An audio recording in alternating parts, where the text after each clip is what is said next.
Sponsor an orphan, and you'll help support a vulnerable child to have the education they've always dreamed of,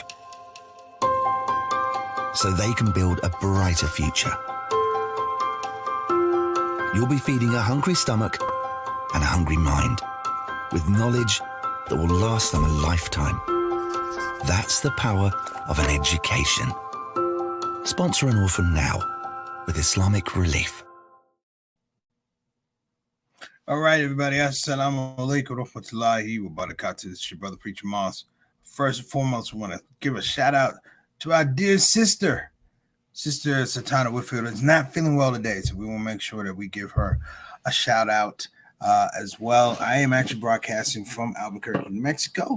As many of you know, my father passed away September the 26th, and we are interning his ashes, trying to keep a promise to my father. I'm going to intern his ashes tomorrow, inshallah. And shout out to Sister Stella, my dad's wife, and everybody, my mom, and everybody has been supportive to me, to one another in this process. It wasn't easy, but it's always good to see people rally, if you will, in difficult situations. Just nice to see people rally. Our topic today is something I think we need to really start taking a look at. We sometimes when we talk, this term now, the unhoused, is the new term, if you will. For many years, it was homeless. People were just homeless. And there was a stigma attached to homelessness. Stigmas like you're lazy. Stigmas like you didn't plan well. Stigma like you were irresponsible. That these people are irresponsible. I know growing up in Washington, D.C., the first group of homeless people came from St. Elizabeth's Mental Institution, where folks were just let go. They were released into the streets. They weren't given services. They weren't followed up on. They weren't cared for. And they found themselves in this position whereby they weren't equipped to deal with the environment of which they've been released into. You're talking about job training, mental health. If you want to talk about mental health being archaic, medieval, go back to the 80s and the 70s. This literally was no mental health the way we talk about it now. So that's one thing. I think the other thing that has become really, really apparent is the politicalization. I mean, people politicize homelessness, but not the way that you would think they would politicize it. We're talking about an environment. We're talking about movements now. Right now, we have the midterms today. And I encourage everybody to vote, but I encourage everybody to understand what the topics were. Because one of the topics they're not talking about is that of the unhoused. Homelessness shot up. You know that homelessness shot up during the pandemic. You had a lot of issues in terms of landlord, rentee relationships, things like that weren't really resolved. They were stopgaps to allow people to at least be in the space during the pandemic. Well, a lot of those safeguards have been removed. And unfortunately, the stigma of homelessness still is out there, but you have a whole new population, a whole new demographic of people who are not homeless. They don't fit that category. These are functional people, fully functional people, not having mental health issues. We're not even talking about, some education. These are educated people who are finding, particularly the young, are finding that their pathway to home ownership is seriously going to be delayed, if not removed. What I mean is it's become unbearable, and increasingly difficult, if you will, to get a house. At my age, I was able to do that. And we grew up with this whole thing. You grow up, you get married, you get a house. We all grew up with that. But things changed. Things really changed, because in that space where we talk about housing and things like that in the late 60s and 70s, it went away in the 80s. And it wasn't as big a priority because the politicians weren't advocating for it. So today I'm going to walk us, I want to say soft walk us, but I'm going to walk us through what the problems are, because they're devastating problems. If you have children, there's a good chance that your children are going to be living with you for a long time, because they won't have the opportunity to go out and buy a house. Why? Why won't they be able to do that? I'm going to be talking about that here on the Shout Out Show. So please stick with us. And again, a big shout out to Sister Satana. She is not feeling well. She wasn't feeling well yesterday, but she toughed it out. So we're going to send du'as and prayers to her that she feels better. Here on the Shout Out Show, we'll be right back.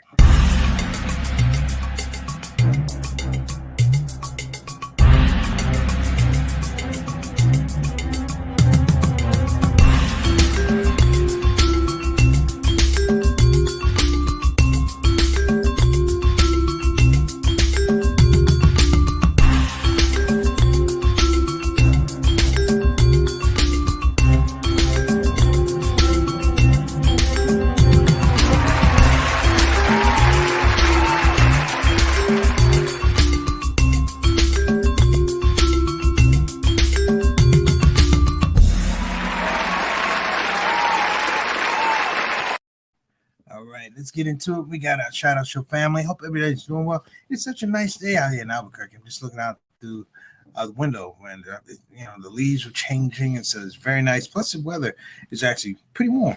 So let me give a shout out to our family. Shout out to Sister Ree. Assalamu alaikum wa rahmatullahi wa barakatuh. Peace and blessings to you. We haven't talked in a moment, but we're going to make sure we fix that. I need to reach out to you, make sure that you are doing well. As old folks say, I need to lay eyes on you. So I'm going to do that too. Peace and blessings to you, Derek and Juwan. Shout out to Mama Son, Mary B. Moss. I'm glad to see that you're on the show. Thank you so much.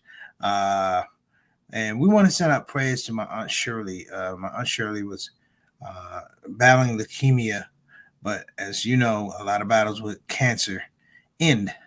And Allah is calling her home. And so we're going to ask everybody to send those prayers out as she goes through her transition. We will be descending on the city of Danville to bring her love in bundles just to make sure that she's loved. She knows she's loved and she's cared for. That's what families do. All right. And shout out to Sister Satana for my mom. All right. Yeah, my man, Altaf Rashid. What's going on, brother? I didn't even put everybody up. This is what Satana does, everybody. So I'm going to put this up, so bear with me. Sister Mary Moss. I'm just going down the line here. And my main man, Altaf Rashid. Wow, alaikum assalam rahmatullah barakatuh. Mr. 6 o'clock. Straight down our Canadian envoy from Canada, man. Thank you so much for joining in. We really appreciate you. Much love, man.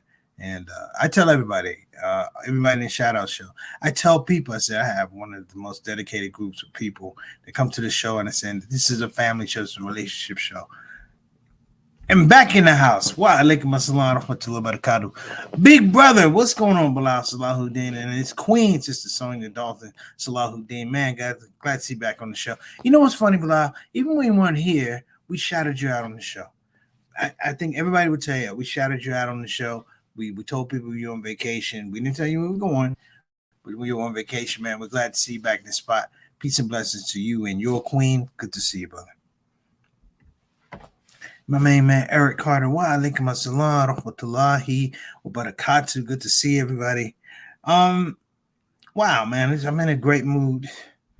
I'm in a great mood. It just comes from, I went overseas to do the comedy tour, and I just felt unleashed a little bit. Sometimes you go through spells in life. It has nothing to do with people around you. It's just you wake up and realize that you're in a section of life, and either you better appreciate it or you better do something to change it. And even sometimes when you appreciate it, you still want to get something to do to change it.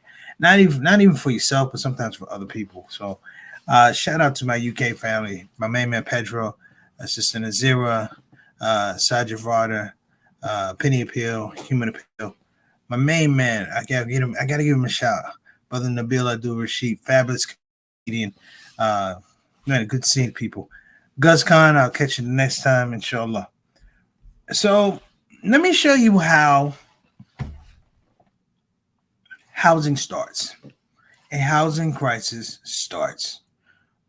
Because you see it from the side of people who don't have houses. We see it from the framework or the filter of homelessness. But it's a very small part of a larger problem.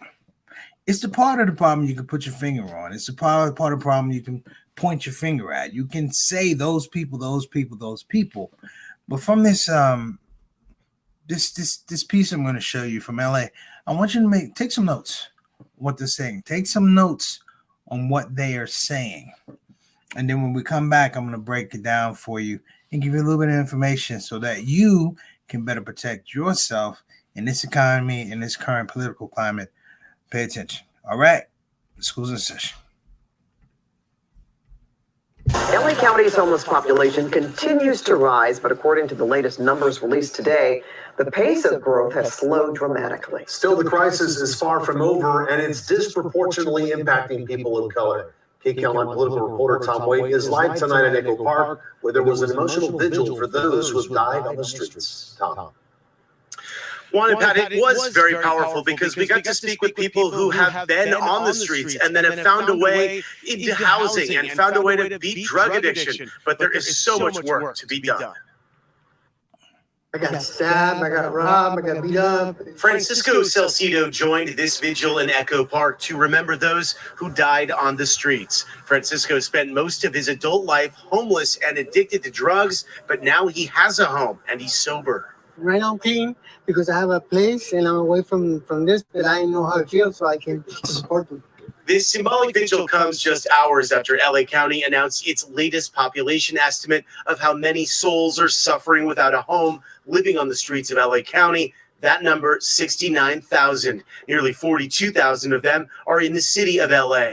While the homeless count in LA County rose 4.1% since 2020, it rose a whopping 25.9% from 2018 to 2020. In the city of LA, homelessness is up 1.7%, but that's compared to an increase of 31.9% from 2018 to 2020. We deal with this every day. We have 12 different outreach teams that are out on the streets of, South LA and surrounding areas. Veronica Lewis is with the group HOPIX, which provides a whole spectrum of outreach services for the unhoused. For me, I think what's most important is for people to understand is just how complex it is. Even though we house 21,000 or whatever the number is, last year, we have so many more people falling out of homelessness. And one of the things I think that's kind of left out is even with all these COVID eviction moratoriums, Tom, so many people still fell out because landlords found loopholes. And even more sobering is the breakdown of who is homeless. Black people account for 30% of the homeless in LA County when they only make up 8% of the population.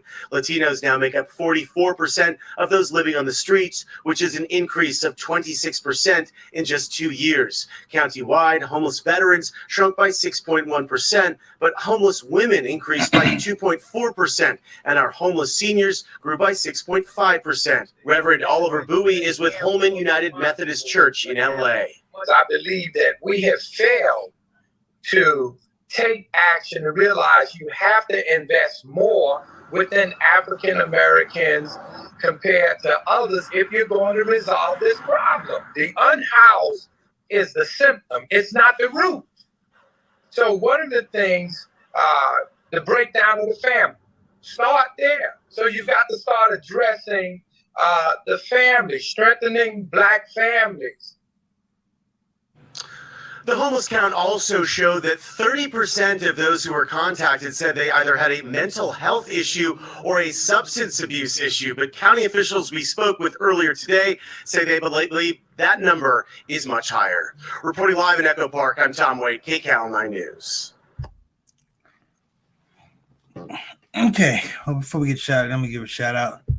Johnny L. Thomas, my beloved brother. Assalamu alaikum warahmatullahi wabarakatuh to you. Wa alaikum assalam warahmatullahi wabarakatuh. I'm sorry you already answered. Let me give you the proper response.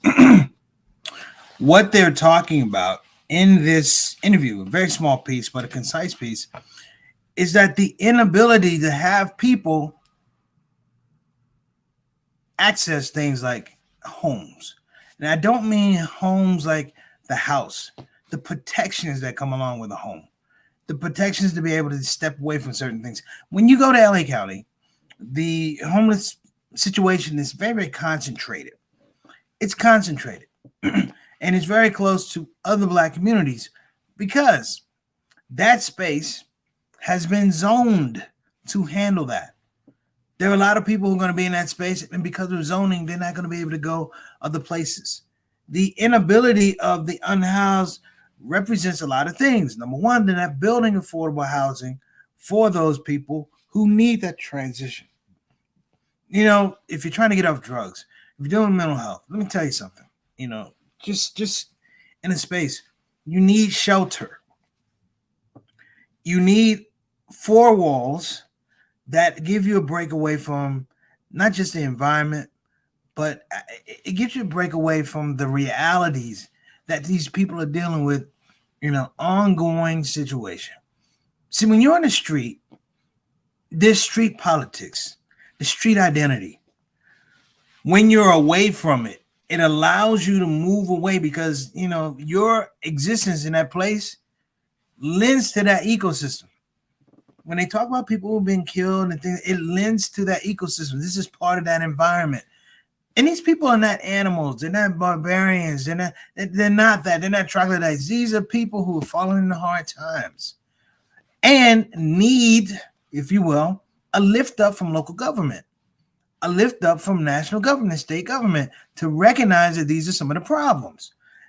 The Reverend who said, listen, the unhoused is the symptom, not the root, he's 100% correct. Let me tie it into what's going to happen tonight, if I'm correct. The current elections are going to cement the fact, if you will, if it's a Republican landslide or it's a conservative takeover, it's going to cement the fact that the people that they're talking about, that population is going to grow inordinately. It's going to grow because you have people who don't want affordable housing. They don't want a pathway for people who are on the fringe to be able to at least have, and it's not a handout either. The government has all kinds of subsidies to build these houses, but local government, particularly the zoning commissions and these local regional boards, for years have been turning the whole idea of affordable housing down. Why? Because they feel like we get affordable housing is going to bring down the equity in my house. The market, the price for my house is going to go down if I have an apartment over here. There are places, and I've seen them, where you walk in, go to a really, really rich neighborhood. You know what you don't see? You don't see apartments around. You just don't see fleeting apartments around. And here's the deal. With the current market as it is for mortgages, people cannot afford to buy a house. People have money in hand, but they can't afford to buy houses. And then on the other side, you have people who are raising rent. So folks who are paying $1,000 for a 2-bedroom now, when it comes time to renew the rent, that $1,000 is now $2,000. And to be in that space, you're either going to downsize or rent is going to become a larger part. It eats up more of your budget on a monthly basis. And that, brothers and sisters, this is what a lot of people are going through. You say, how can it change? Well, the initiative has to be that we go and we purposely give people subsidies so that they can have housing. You see, the danger is thinking that everybody who can't afford housing or affordable housing is poor. They're not poor. They work harder than anybody else because they have to. They work to make ends meet. And when you work to make ends meet because you don't have the resources that are available, this becomes an ongoing situation. I've talked about this in some detail. And what I want to make sure that I frame properly is that people are not unhoused. People are not unhoused because they are lazy. People are unhoused because politicians are lazy. Government is apathetic and unsympathetic to the people who need housing. You see, even it costs so much money. I mean, you go through the inner city sometimes, you'll see buildings that should be torn down. They don't tear them down, because it costs money to tear them down. And so they're not willing to put money into development. But then you'll go around some other places. You go, well, how did that strip mall get thrown up there? How did these apartments over here get built? And think about this. just for your own, if you were trying to do something with your own house, this is how difficult zoning is. If you wanted to build an addition on the back of your house, you have to ask permission. You have to get it zoned. You got to go through all kind of obstacles. Ford Motor Company, Apple, the TV people, Nike, they can produce whatever amount they want to and don't need any permission. Nike wants to make 1 million shoes. They don't ask the government for permission. iPhone wants to put out iPhone 14. They want to put out 15 million of them. They don't ask permission. Ford wants to build cars. If I want to build a birdhouse in the back of my house, I got to show you architectural plans. I got to show you the electrical plan. I got to come out and get the code inspected for a birdhouse. Now, if you think that's difficult, brothers and sisters, think about this. If you don't have access to those things to even get an architect to build a house, it's difficult. All right. We will be right back. Shout out to JT and Yolanda getting over the COVID.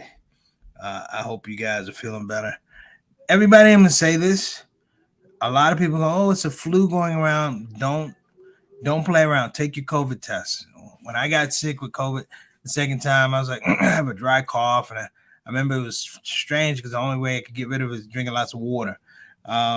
Listen, don't ignore those signs. Check yourself. And if you have free COVID tests, I'm going to tell everybody right now, get all the free COVID tests you can get because they're getting ready to start charging you for it. Yeah, we'll be right back.